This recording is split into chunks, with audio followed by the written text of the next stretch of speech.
Warriors Don't Cry, Chapter 1. My grandmother India always said God had pointed a finger at our family, asking for just a bit more discipline, more praying, and more hard work because He had blessed us with good health and good brains. My mother was one of the first few blacks to integrate the University of Arkansas, graduating in 1954. 3 years later, when Grandma discovered I would be one of the first blacks to attend Central High School, she said the nightmare that had surrounded my birth was proof positive that destiny had assigned me a special task. First off, I was born on Pearl Harbor Day, December 7th, 1941. Mother says while she was giving birth to me, there was a big uproar with the announcement that the Japanese had bombed Pearl Harbor. She remembers how astonished she was, and yet her focus was necessarily on the task at hand. There was trouble with my delivery because Mom was tiny and I was 9 pounds. The doctor used forceps to deliver me and injured my scalp. A few days later, I fell ill with a massive infection. Mother took me to the White Hospital, which reluctantly treated the families of black men who worked on the railroad. A doctor operated to save my life by inserting a drainage system beneath my scalp. 24 hours later, I wasn't getting better. Whenever Mother sought help, neither nurses nor doctors would take her seriously enough to examine me. Instead, they said, just give it time. 2 days later, after my operation, my temperature soared to 106, and I started convulsing. Mother sent for the minister to give me the last rites, and relatives were gathering to say farewell. That evening, while grandmother sat in my hospital room, rocking me back and forth as she hummed her favorite hymn, On the Battlefield for My Lord, Mother paced the floor, weeping aloud in her despair. A black janitor who was sweeping the hallway asked why she was crying. She explained that I was dying because the infection in my head had grown worse. The man extended his sympathy. As he turned to walk away, dragging his broom behind him, he mumbled that he guessed the Epsom salts hadn't worked at all. Mother ran after him, asking what he meant. He explained that a couple of days before, he had been cleaning the operating room as they finished up with my surgery. He had heard the doctor tell the white nurse to irrigate my head with Epsom salts and warm water every 2 or 3 hours, or I wouldn't make it. Mother shouted the words, Epsom salts and water, as she raced down the hall, desperately searching for a nurse. The woman was indignant, saying, yes, come to think of it, the doctor had said something about Epsom salts. But we don't coddle niggers, she growled. Mother didn't talk back to the nurse. She knew Daddy's job was at stake. Instead, she sent for Epsom salts and began the treatment right away. Within 2 days, I was remarkably better. The minister went home, and the sisters from the church abandoned their death watch, declaring they had witnessed a miracle. So, 15 years later, when I was selected to integrate Central High, Grandmother said, now you see, that's the reason God spared your life. You're supposed to carry this banner for our people. Black folks aren't born expecting segregation, prepared from day one to follow its confining rules. Nobody presents you with a handbook when you're teething and says, here's how you must behave as a second-class citizen. Instead, the humiliating expectations and traditions of segregation creep over you, slowly stealing a teaspoon of your self-esteem each day. By the time I was 3 years old, I was already so afraid of white people that when my red-haired, white-skinned cousin Brenda came to babysit, I hid beneath Mother's bed. Like many non-white Southern families, ours included people with a variety of skin tones and physical features. Although Daddy's skin was brown like mine, some of his relatives looked white. My mother was fair-skinned as well, but Brenda's skin color was made more stark by her flaming red hair. As a toddler growing up in Little Rock, Arkansas in 1945, I felt safe only in my sepia-toned world, a cocoon of familiar people and places. I knew there were white people living somewhere far away, and we didn't do things together. My folks never explained that I should be frightened of those white people.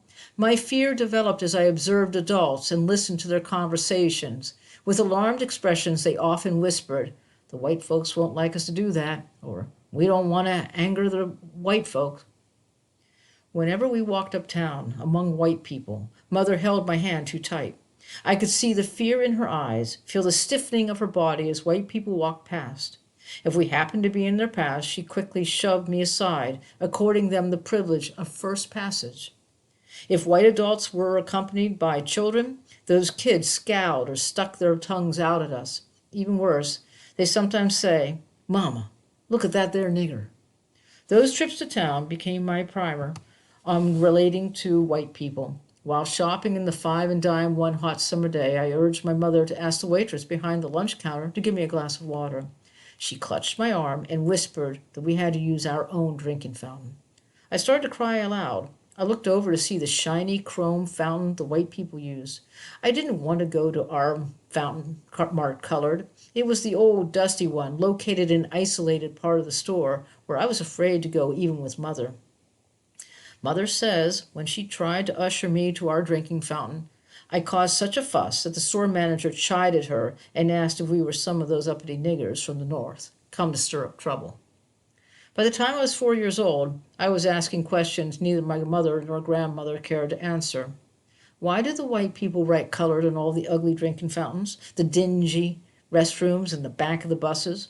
When we get our turn to be in charge, Grandma India would only say, "In God's time, be patient, child, and tell God all about it." I remember sitting in the dining room, on the dining room floor, writing letters to God in my Indian head tablet. I painstakingly formed the alphabet just as Grandma had taught me to do in order to distract me from my asthma cough. I could do the multiplication tables through 10 and read and write simple sentences by the age of 4 as a result of all those long nights working with her. I also wrote to God about getting a park where I could swim and ride the merry-go-round. Whenever we went to Fair Park, the grown-ups warned me not to walk near the pool. We had to stay in a separate area. If I asked about riding the merry-go-round, Mother Lois and Grandmother India got very nervous. They would tell me there was no space for me as they dragged me away. When the mailman failed to bring a reply from God, and things at the park didn't change even after a year, my patience wore thin. With each passing day, I realized just how different things really were for me. When I was 5, I had my first true bout with testing the harsh realities of segregation. My family, grandmother, mother, daddy, and Conrad, plus most of my aunts and uncles, had gathered at Fair Park for a 4th of July picnic. As usual, we were separated from the white people, set apart in a wooded section away from the pool and the merry-go-round. While the grown-ups busied themselves setting up the meal, I made my escape, sneaking away to ride the merry-go-round. I had had my eye on one horse in particular, Prancer, the one I had dreamed about during all those months when I saved up the 5 pennies I needed to ride him. I reached up to give the concessionaire my money. "There's no space for you here," the man said. But I pointed to Prancer's empty saddle, and that's when he shouted at me and banged hard on the counter, spilling my coins on the ground. "You don't belong here, pickaninny." I didn't know what the word meant, but his growling voice hurt my ears and made my knees shake. Angry faces glared at me as though I'd done something terribly wrong. Scurrying past the people waiting in line, I was so terrified that I didn't even take the time to pick up my precious pennies. At 5, I learned that there was to be no space for me on that merry-go-round, no matter how many saddles stood empty. As a young child, my life was centered around the big, old, white wood frame house at 1121 Cross Street. That was my home. I lived there with my mother, Lois, her mother, my grandmother India, my father, Hal, and my brother Conrad. 7 red cement stairs led up to the front door. A giant rubber plant stood just inside the front hallway next to a tall mahogany bookcases that held the cherished volumes of Shakespeare, Chaucer, and Emily Dickinson, and of James Weldon Johnston and Langston Hughes that Grandma, and Mother loved so much. Some of the shelves held the textbooks Mother used for teaching 7th grade English and for the night classes she took to get her master's degree. Next came the living room, with its tattered, overstuffed green velvet chair and matching couch. The half-moon-shaped radio with brass knobs sat on a round mahogany table. Wine-colored leather chairs stood on either side. Great-Grandma Ripley's clock and a copper horse that had belonged to Great-Grandpa rested on the mantel over the fireplace. The kitchen had a huge, old-fashioned stove, a red chrome-trimmed kitchen breakfast table and chairs, bright yellow walls, and a linoleum floor with visible marks of wear and tear. Grandma could usually be found scrubbing it sparkling clean, or baking cornbread, simmering collard greens, or preparing her special gourmet salmon souffle. She had learned to cook some of her fancy dishes when she worked as a maid in white ladies' kitchens on Park Hill.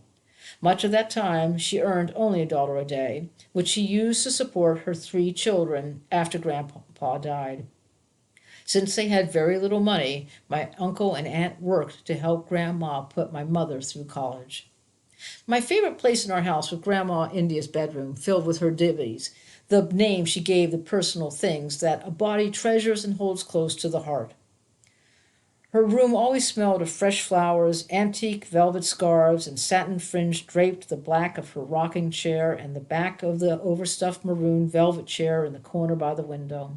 There were photographs of her travels to an Indian reservation where her husband, Grandpa Charles Peyton, had grown up with his people in Canada. There were also old tin plate photos of her travels as a young woman to Italy with her father, Great-Grandpa Ripley, when he accompanied his boss to Rome on business. I couldn't decide which of her treasures I loved most. Her 8-foot-tall antique armoire with its ornate oriental carvings, her iridescent green music box that played Stardust, or the special Dutch girl quilt she created with colorful fabric profiles in each square. I don't remember life without Grandma India. Mother and Daddy had lived with her in North Little Rock even before I was born. When they purchased our Little Rock house, Grandma came with them. Unlike Mother, who was delicate and fair, Grandma was tall and copper-skinned. She had pronounced cheekbones and huge, deep-set almond-shaped eyes that peered at me from behind wire-rimmed spectacles. She had a regal posture and a fearless attitude. My happiest evenings were spent listening to her read aloud from the Bible, from Archie comic books, or from Shakespeare. I sometimes gave up my favorite radio programs like the Edgar Bergen and Charlie McCarthy shows, Our Miss Brooks, and the Aldrich family to hear her read to me. For as long as I can remember, I spent late afternoons with Grandma India in her garden, tending her 4 o'clock plants. I would stand beside her, holding onto her skirt as she pulled the weeds or held the water hose. That's when we had our private talks. Once when I was 6 or so, I explained to her that I believed each human being really was only a spirit made by God, and that our bodies were like clothes hanging in the closet. I said I thought that one day I would be able to exchange my body for a white body, and then I could be in charge. Some of your thinking is right, child. We are not these bodies. We are spirits, God's ideas. But you must strive to be the best of what God made you. You don't want to be white, and what you really want is to be free, and freedom is a state of mind. Yes, ma'am, but I hope you haven't told anyone else about spirits and bodies. She squeezed my hand. Well, have you? No, ma'am. Good. It's time for you to start keeping a diary so you can write down these thoughts and share them with me sometimes. Mostly keep them to yourselves and tell God. The next time she went to town, she brought me a pink diary that I could lock with a little key. Most evenings before sleeping, I looked forward to going to my bedroom to write to God. I was actually giving God an exam because he hadn't kept his promise so far. I had asked Grandma could I still trust him, and she had said, always, child, but remember, it is his schedule, not yours. His goodwill will come when you least expect it. My room was a place for my stuffed animals to live and a home for my huge, brown, Raggedy Ann doll, the one Grandma India made for me. It was a magical place where I daydreamed for hours as I listened to music or radio shows. There I could be whoever I wanted. I could be white. I could be free.